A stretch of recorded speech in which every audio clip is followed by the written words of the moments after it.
about to go down.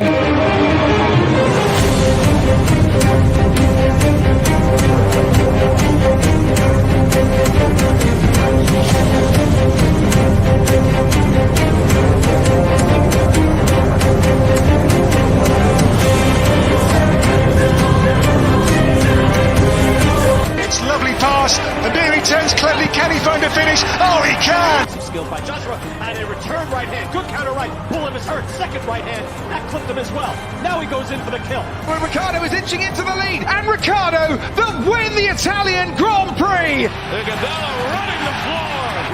Still leading the way with Canada in there too, with the Netherlands.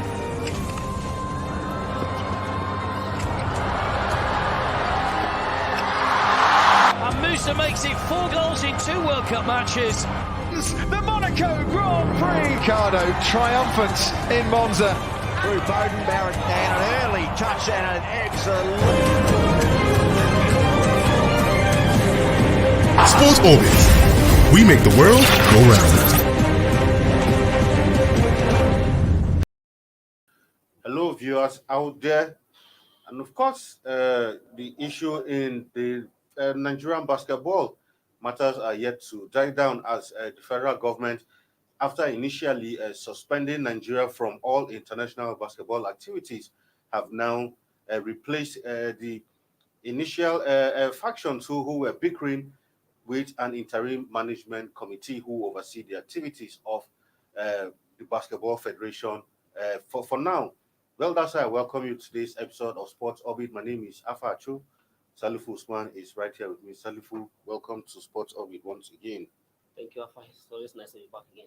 Yeah, this news broke out, I think, yesterday evening, where the news broke that the Federal Ministry of Youth and Sport set up a 10-man committee to oversee the affairs of the Basketball Federation as it stands. And when this news came out, for me, it was quite laughable because, like we've been saying, you see, sometimes things happen in this country, like the officials or those at the helms of affairs don't even know exactly what they're doing. About roughly 2 weeks ago, you banned all the federation from participating in every international basketball activity. And of course, the international body was actually threatening that since that's the case, they are even going to lay more sanctions to even make our case worse. And quickly, Nigeria, fearing that the hammer will soon fall on us, now made some sort of a half, or shall I say a half reversal or a half U-turn, and quickly set up an interim management committee to oversee the affairs. For me, I said this would have been the first option if you ask me, instead of against going for an outright ban of basketball from all international competitions. Thank you, Alpha. I think I see this from a different view.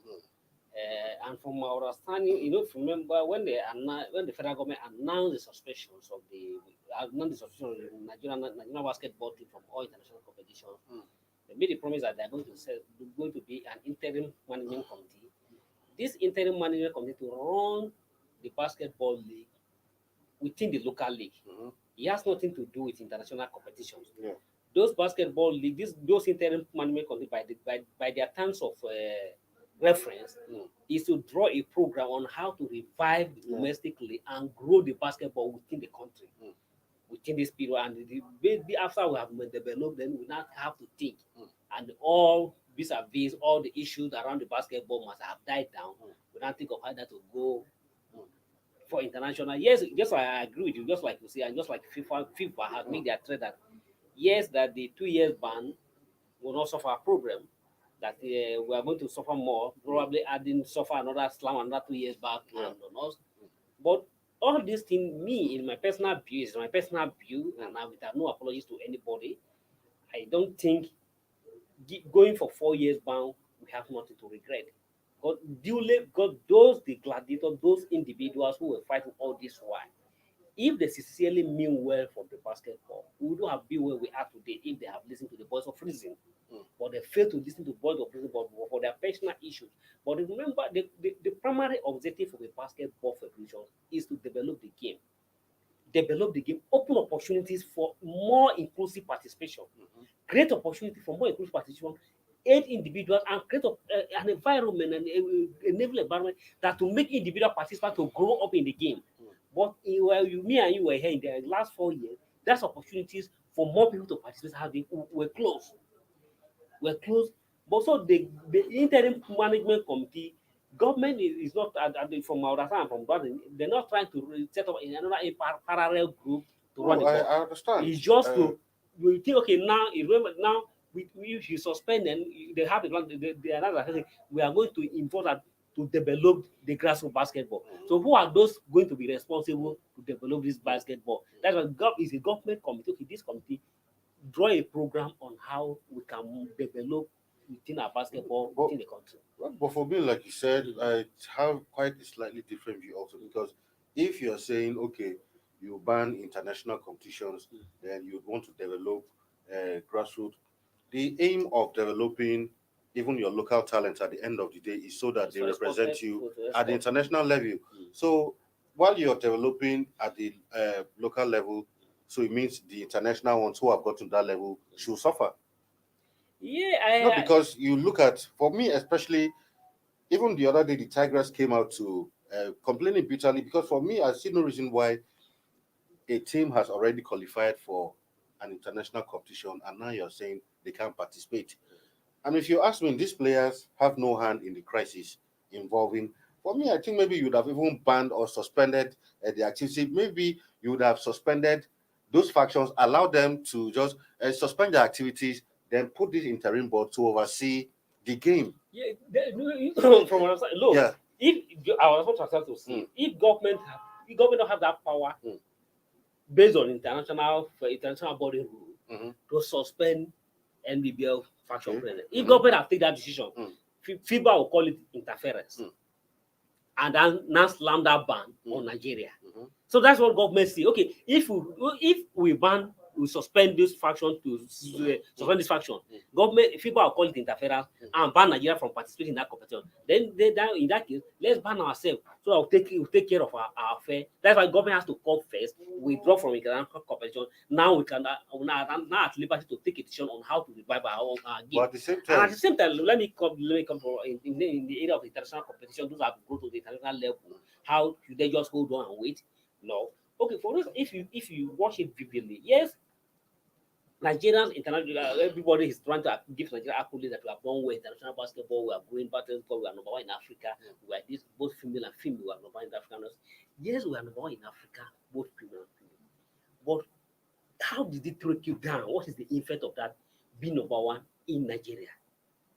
Absolutely, you agree with me. Nothing to show that it trickled down within the domestic. Nothing is trickled down. And most of those players we are using to play those bands, none of them is society in Nigeria here. No, they are all diaspora Nigeria. But they are still representing Nigeria. They are still representing Nigeria, I agree. But at the same time, yes, I'm even surprised that those players are coming out to say no. Yes, they're taking the decision that ban was wrong. They are coming out. I've seen a letter of protest written by the Tigers. I don't know if I've seen sure. Claiming insists that they are not going to represent Nigeria again unless certain individuals resign from the federation. Threatening that they are not going to represent. And even the Tigers who are preparing for the World Cup has also make a threat that they are going to embarrass Nigeria in form of protest when they go to the World Cup. They may not represent Nigeria. So all those things, government take all those things into consideration. I'm not, in a sense, I mean, look at Sanders trying to defend the government. I'm not trying to defend the government. I'm trying to speak from a perspective that everybody should understand why government is not. I don't think government is happy withdraw from the international basketball, taking the choice it has decision. But government is at a dilemma on where to understand. For me, I feel this matter. I think the Ministry of Sports yes, I agree handle this matter. He was not firm, because if he was firm. Because look, at the end of the day, you have supervisory ministry. If there are two factions, if you set up a reconciliation committee, they couldn't set up. I'm sure there should have been a way of going about it. But I think even the minister, I don't know how to put it, but even the ministry, there's no even no way how to put it. That's the thing. Both the ministry, yeah, both the faction, everybody have issue to blame. Minister has a person, has a hand in all those issues. Because for me, I don't think this is cannot completely exonerate himself from the blame of all those things. So we all contributed, even the media were part of all of this blame. Exactly, because an election was held, And in every election, just like when we won't do in normal politics, sometimes two factions hold on elections, but INEC will say which one was supervised by INEC. The one that was supervised by the right bodies, you know, this the right one. So the other ones are fooling themselves. So, but in this one, and I think that right to add it to it, it's like at that time when the crisis, if the government was fair in taking this, exactly. Remember, a government is like he will come to the time that they are speaking from the both side of their mouth. You issue a letter, a circular that elections will be held in Abuja. Yes.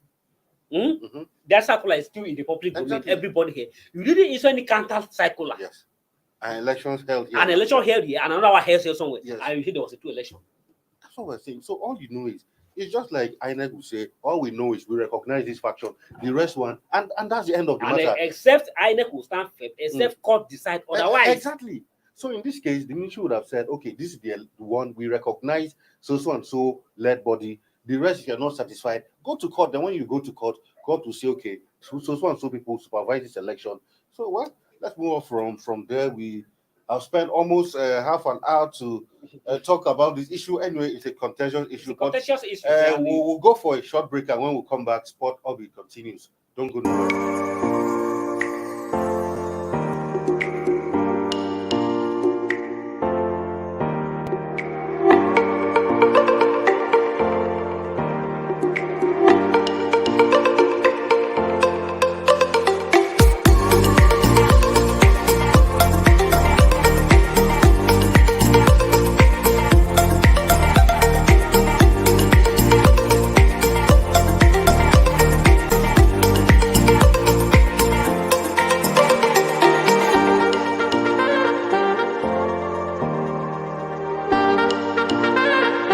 For sponsorship and advert placements, please contact 080-3688-6158. Last Word Leadership Podcast Studio. You have the last word.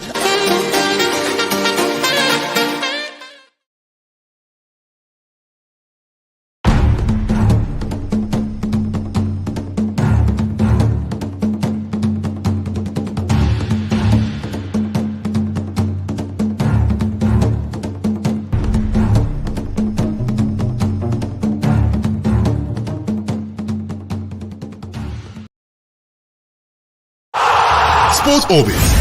We make the world go round. All right, welcome back from that short break. You're still on to Sports Orbit. Now on to tennis, talking about the Grand Slam, where 3 Nigerian officials will be making history. That's talking about Rose Onoja, Kainde Jala, and Ariola Issa, who will be umpires in the upcoming Wimbledon Grand Slam that will come up sometime from 27th of June to July 10th, and this will be the first time that 3 Nigerians will be umpires in such a prestigious tennis tournament. Good news for these Nigerian umpires, at least that Nigerian umpires have been even recognized to even officiate, at least be a part of such a prestigious event is a step in the right direction, if you ask me. 100% step in the right direction. I was so excited when I see this news. That is the kind of things we want to hear from our sport. To me, it's a positive development as far as cohort tennis development in this country is concerned. So having not just 3 Nigerian for a single year of Wimbledon, being an official at Wimbledon, to me, it's a perfect record, and it goes to show that the World Tennis Body recognize the input of Nigeria. If you can have a Nigerian good enough to win there, I was even surprised to read when I read that Issa had even been at the French Open and at the US Open last year. He was officiated at the US Open last year, and officiated in the French Open last year. And those news were kept quiet, were kept away from the media. So I'm surprised. I'm really surprised to hear this. These are not the sort of thing you need to keep away from the media. We saw this celebration. It shouldn't be always about football. It's not, yes, I agree. It's for this celebration. At the time that even the football that we are proud to say that we are giants of this, we have never had a person in Nigeria of yet in the FIFA World Cup. Wimbledon is the highest, is the highest tennis tournament. The World Cup of tennis. And to having a 3, not just one Nigerian, a 3 Nigerian officiating, nominated go and officiate. To me, I congratulate the Nigerian Tennis Federation for this big achievement. I congratulate Nigeria the free official, the free tennis free association for this positive development, and with all them that they shouldn't stress on their hours. They should continue to ride the Nigerian flag. One day, surely this is a step, is a right step. One day, surely we'll see a Nigerian. We see a Nigerian, we not just representing us in the Grand Slam, raising the Grand Slam titles with the like screen shoulders with the likes of Kobe, Jokobi, Nadas, and co. Exactly. We are getting there. If we can have a Nigerian officiating the Grand Slam, it's a possible, it's the right direction, and I congratulate Nigerian representation, and everybody, we should all join in celebrating this success. Away from that now to the upcoming international friendly that will be coming up between Nigeria and Mexico, and of course Nigeria and Uruguay, where home-based Eagles will today jet out for the United States to prepare for that friendly. For the Mexican team, I mean, reports say that they are ready since they're on ground since Sunday already, and well, I think that better late than never. At least some will be jetting out. It's actually not the full whole team, but the 10 home-based players will be out today, while the other players will join them by Thursday, so that preparations can begin. But I think a nice move that at least you can understand that a lot of them were involved in league games on Sunday. So exactly. So but at least they're still leaving a bit early. To meet up. It's a good one, and we always say that notwithstanding our predicament, not be able to qualify for the World Cup, it's still hurting us. Not going to be among the 32 teams that will play at the Qatar World Cup. It's still hurting us, but we are going to play against the World Cup qualifier, the World Cup finalists in the Mexico and Ecuador. They are using that game to test it, to prepare themselves for the World Cup, while we are also using it to prepare ourselves for the AFCON qualifiers. So it is an opportunity. Yes, we are not going to be at the World Cup, but we are going to play against the World Cup finalists, and I hope that it is also an opportunity for Nigeria to see what Jose Peseiro is bringing in. Very important. Very important. That is very important. A litmus test for him, and Nigeria, every Nigerian will be very key. I believe it's a friendly match, but most Nigeria will be interested to watch that match to see what Peseiro is bringing in. It's good to watch him from the start. Yeah, but at the same time, will those two matches, will it be enough to give a proper assessment? No, it can't. It can't be enough because don't forget that these matches will be the first time he's meeting this table for the players. These players, so they will have very little time to even train together. Exactly. So and maybe that has some informed decisions that allowing the team to go early, so they can at least have a whole week to prepare. Yeah, exactly. Get to know each other and get to know what to play. But just like the 2 matches may not be enough to judge somebody. But at least a good way for him to familiarize. It gives you a clue. Exactly. What pattern and what somebody is going to bring in. All right, now on to our next story, where Super Eagles defender Zaidu Sanusi is in a joyous mood after winning a double with his club FC Porto. Recall that Sanusi had won the Portuguese League and also the Portuguese Cup with FC Porto. So that's a huge one for him. And I think this season has been quite good for a couple of our Nigerian players. Yes. Zaidu Sanusi has won the double. Moses Simon won the French Cup with Nantes, and of course, the three Nigerians also won the Scottish Cup with Rangers. So I think that's a nice improvement for players who are regular players in the Super Eagles. And also, it is a misfortune for Nigerian players. Why those are celebrating? We also have some people who are going down on relegation. So like the stand-in captain, Truss Ekons and Tebos and the other guy, Samuel Kalu. So they are all going down. Same for Dennis. With Watford. Same to Dennis with Watford. So we wish them well. No, but I think all hope not lost.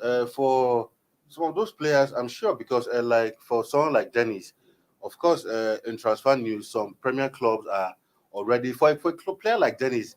I can hardly see him actually playing in the Championship, because I mean he's good enough for middle, a lot of middle table clubs to improve himself. Exactly. But maybe for the likes of Tebo, well, you could say maybe choose Ekong. Well, he could make a move to a Premier League club, but for Dennis, I'm not ruling out, but he's very good. Truss Ekong was so consistent in playing. Sure. But for someone like Dennis, I'm very sure Dennis will move back to a club in the Premier League. Anyway, away from that now to some news coming from CAF. Now, as a result of government interference in football in two East African countries, sorry, one East African, one South African, Zimbabwe and Kenya, they have been completely expelled from the 2023 AFCON tournament. And of course, CAF said that they were suspended by the Federation of International Football over political interference. Once again, political interference. FIFA and CAF has always warned against. Like we always say in Africa, sometimes there's a level of interference when it comes to financing. But I think even government should understand that there are rules. There's a point you can't go level, you can't go beyond. And I think FIFA and CAF even allow some sort of interference at all because of they know how sport is in Africa, knowing yes. that without finance, but at the same time, government should understand their role. But to the point where you want to impose, dictate who becomes the president, who occupy offices in different federations, CAF and FIFA are completely against that. And this crisis in CAF and in Kenya and Zimbabwe has lingered on for quite a while. Yes, FIFA should understand, just like you rightly say, FIFA should know to understand the kind of interference that happens in Africa. When it comes to African football, without government, there's no football. Yeah, sure. But you can't expect a government to release money for somebody as in the name of the federation to go and represent the country, and nothing, no result was gotten, and no accountability was given. And then government asks for accountability. They run to FIFA and say they are interference. So there's some interference that I'm not comfortable with the way FIFA go about. Even the FIFA, sometimes the way they take a decision against Africa, I'm not happy about it, because we also see this form of what they are referring to interference happening in other Europe countries. But FIFA never about it. This one is clearly stated political interference. The case of it's just a statement from who? From CAF. Exactly. But in the case of Kenya and Zimbabwe, was that the government were actually wanted to have a hand in who runs the federations. It wasn't really about giving account of money. They wanted to have a hand in who runs the federation. For me, I think it should be not part of it. It should not be part of it, but sometimes it has to also be part of it, because government who determine, they say who paid the tune of the music. I agree, but what I'm saying is now deciding to select who becomes president is some form of dictatorship. Well, we thank God FIFA, those CAF in the initial times, those two countries were not supposed to be on the draw list. In the first place, CAF is their own reason thinking that if you decided to sideline them or if at all the suspension is lifted before the start of the competition, it's like you deny them opportunity. So CAF give them that window opportunity to put them on the draw list, hoping that before then maybe the suspension might have been lifted. Yeah. But now that has also given an advantage for those other groups where in their group just to play three teams now. Exactly. And that means definitely only one is an opportunity that only three people contest for the ticket from that group now. All right, away from that now to some transfer news.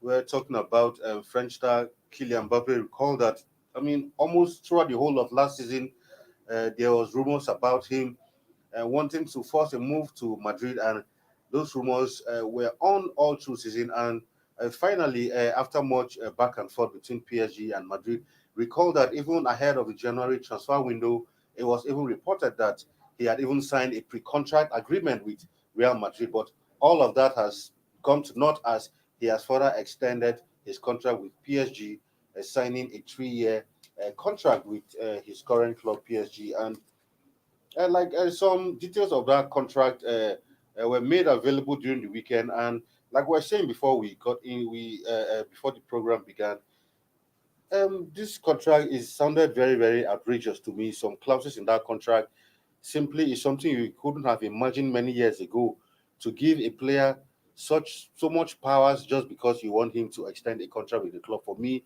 I think this is what is called, in quote, a spoiling of football. I agree with you. And to me, when I say, I was a big surprise and a big upset that PSV should go to that length just to ensure to keep a player.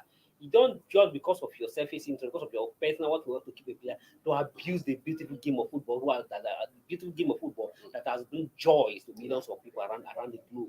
you should allow the normal principle and the normal standard to be maintained. You just don't abuse the standards simply because you want to keep a player. Exactly. You can't give more trust to player. Even the president of the club don't have. If what we have read, if what we have read or what we have seen is true, even the president of the president don't have trust the power. That means Kylian Mbappe is become more powerful than even the president, the owner of the club. In a club where you give a player that so much that he has the power to determine who come in and who come out, who is the coach, who is not the coach.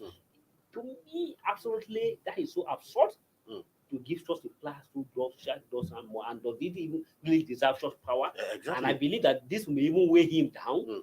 Because when you now assume some power, you are now as like a player and as a king. Yeah, exactly. And because I was surprised, because I couldn't believe I was seeing Kylian Mbappe still playing the PSV next season.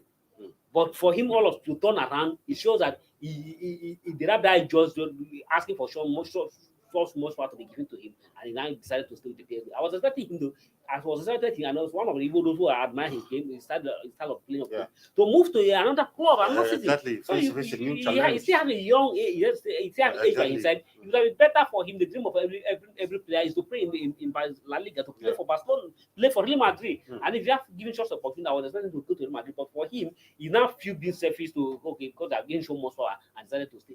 We wish him luck. But one thing is that PSV should, at least for the sake of football, for the sake of round of game, a lot of people's life depend on this game, and people drive so much joy from this game. They shouldn't, because of their interest, kill the game of football. Because going to that length, they are trying to kill the game of football. Because we are now coming to the era that now, learning from this experience, player cannot ask much from the club. Of course. I agree with you completely. Well, we wish him and PSG well as they continue their quest of winning the Champions League, because I think that's what has been missing from their trophy cabinet. Exactly. Anyway, so our final story before we leave, where a new Man United manager, Erik ten Hag, has expressed his admiration for the top two teams in England. That's talking about Man City and Liverpool. But he said that he believes that every team, there's always an era for every team when it comes to football, and he believes that that dominance of Liverpool and City, he believes that he has what it takes to bring an end to that dominance, beginning from next season as he takes over the reins at Old Trafford. Well, I wish him well, but he just coming in and be of bill, and just, if you remember that United finished fifth on the log this season, sixth on the log this season. And he believes that he has the magic. Remember, it's even good that he admitted that Premier League is one of the best leagues in the world, and it's not like from the Dutch league where it's coming from. No doubt about it. He's one of the best coaches we have in the world. Everybody admires what he has done in PSV, in Ajax. He's there for everybody to see, and we believe that he's going to bring that to United. So I wish him well. So the desire of any coach is to beat your rivals, beat your rivals, and he has laid out outlined his target, that he want to ensure that the dominant, the supremacy. He didn't even mention club like you don't even give a chance club to club like Chelsea. You don't not even mention Arsenal. To all his target is just to deal with Man City and Liverpool. But no doubt about it, these are the best team at the moment. Yeah, sure. These are the best team in the EPL at the moment. So there's no doubt about it. And if you are aiming for success, you always aiming for the top guys, and then they are telling them to their straight to the club and Guardiola that, well, your time is off, and let's hope 2022, 2023. By this time next year, we'll be able to see either he has that magic to cut off the Guardiola. Guardiola in the last 5 years has won the fourth of the title. So if you now feel that he can cut off the Guardiola era's reign in APL, we'll watch him. All right. Well, at this point, that's where we draw the curtain on today's episode of Sports Orbit. But notwithstanding, tomorrow we'll bring you a bigger package. Tomorrow will be the final of the Europa Conference League talk, where Roma will be up against Feyenoord. Don't forget, we have a Nigerian in Feyenoord that's talking about dressers who will be up in action tomorrow, and we'll be watching that one. Well, Salifu, thank you for being in the studio with me today again. Thank you. All right, till we'll come your way tomorrow with another bigger and more exciting package of Sports Orbit. I mean, your host, Alpha Cho. Stay safe out there, and it's goodbye. Thank you for watching. For sponsorship and advert placements, please contact 080-3688-6158. Last Word Leadership Podcast Studio. You have the last word.